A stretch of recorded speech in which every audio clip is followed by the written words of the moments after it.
Hai everyone, tahu nggak sih kalian? Di antara negara-negara yang memiliki sistem kurikulum atau sistem pendidikan terbaik, Denmark menjadi salah satu acuan dalam sistem pendidikannya yang mendapat peringkat 10 terbaik dunia loh. Makin menarik nih pembahasannya. Yuk, kita lanjut. Assalamualaikum warahmatullahi wabarakatuh. Perkenalkan, nama saya Iftita Astriasani dari STEIMA Ma'had Ali Alikam, Prodi Pendidikan Agama Islam kelas 4D. Saya di sini akan menjelaskan tentang sistem pendidikan di negara Denmark. Seperti yang kita ketahui, Denmark menjadi salah satu negara yang paling bagus sistem pendidikan di dunia. Seperti negara-negara lain yang telah kita ketahui, Finlandia, Amerika Serikat, dan lainnya. Pada tahun 2021, Denmark masuk pada peringkat keempat sistem pendidikan terbaik di dunia. Dan tahun 2023, Denmark masuk dalam peringkat pertama terbaik sistem pendidikan di dunia. Asal mula berdirinya kurikulum dalam sistem pendidikan di Denmark. Pada awal abad ke-12, kurikulum Denmark mengacu pada Gereja Katolik Roma dengan sistem pendidikan gereja, katedral, dan biara. Dalam kurikulum yang pertama ini, pendidikan hanya diwajibkan untuk para anak-anak dan para remaja yang ingin meneruskan dalam sistem biarawati atau sistem di dalam gereja.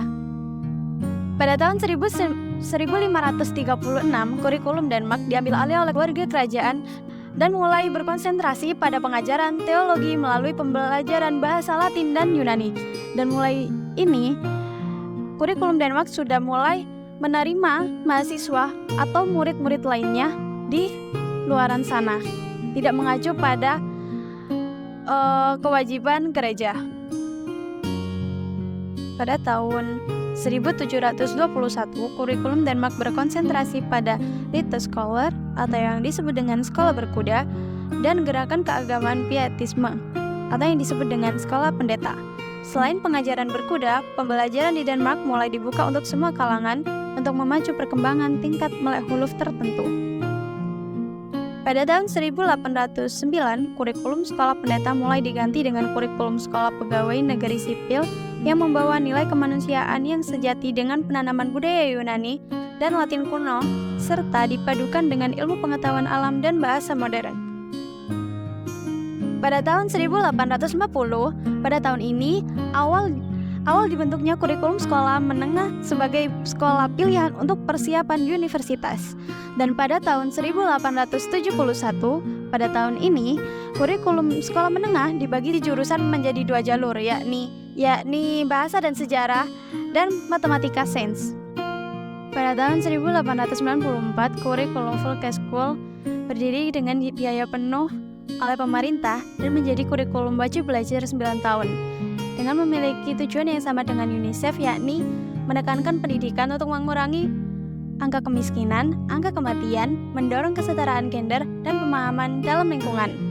Kurikulum Folkeskole lebih terfokus pada intelektual, fisik, kemampuan belajar, bahasa, dan emosional.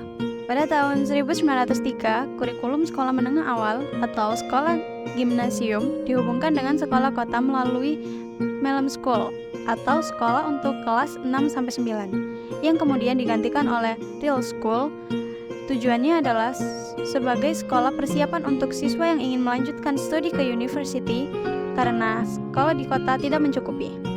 Lalu yang terakhir yakni tahun 1975 sistem Real School ditinggalkan dan kurikulum Folkeskole diubah menjadi sistem egaliter atau setara tanpa memandang prestasi akademis siswa.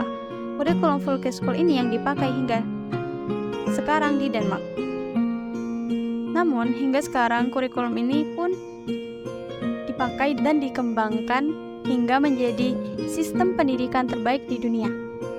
Dalam sistem pendidikan di Denmark, anak-anak lebih diberi ruang untuk mengembangkan bakat mereka dan kemampuan mereka. Kurikulum yang dikembangkan juga mengikuti kemampuan mereka. Jadi di Denmark, jarang ada anak yang gagal dalam sistem pembelajaran yang mereka lalui.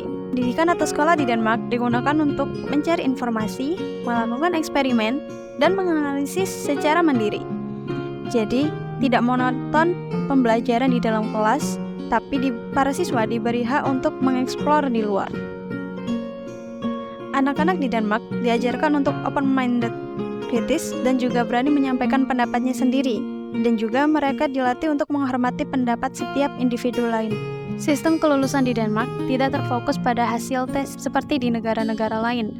Mereka lebih terfokus dengan kemampuan dan kinerja siswa. Masyarakat di Denmark lebih terfokus untuk anaknya enjoy atau menikmati proses belajar. Mereka berpikir bahwa ini penting dalam pembelajaran. Sistem pendidikan di Denmark menggunakan metode problem-based learning yang menstimulasi berpikir kritis mahasiswa dalam menentukan solusi dari sebuah permasalahan yang telah ditemukan. Di Denmark, diskusi dan kolaborasi sudah menjadi hal umum dan hal biasa yang telah dilakukan oleh mereka. Di sistem ini, pada akhirnya, para siswa atau mahasiswa mulai saling menerima pendapat. Di Denmark, terdapat pendirian sekolah reguler dan pemfasilitasan dari pemerintah agar penyandang disabilitas bisa tetap mendapat hak untuk berpendidikan, entah dalam pembelajaran ataupun dalam kemampuan hal lainnya. Di Denmark, anak-anak diajarkan dan diajak untuk berpikir kreatif, inovatif, sistematis, dan mampu mengembangkan kemampuan individunya.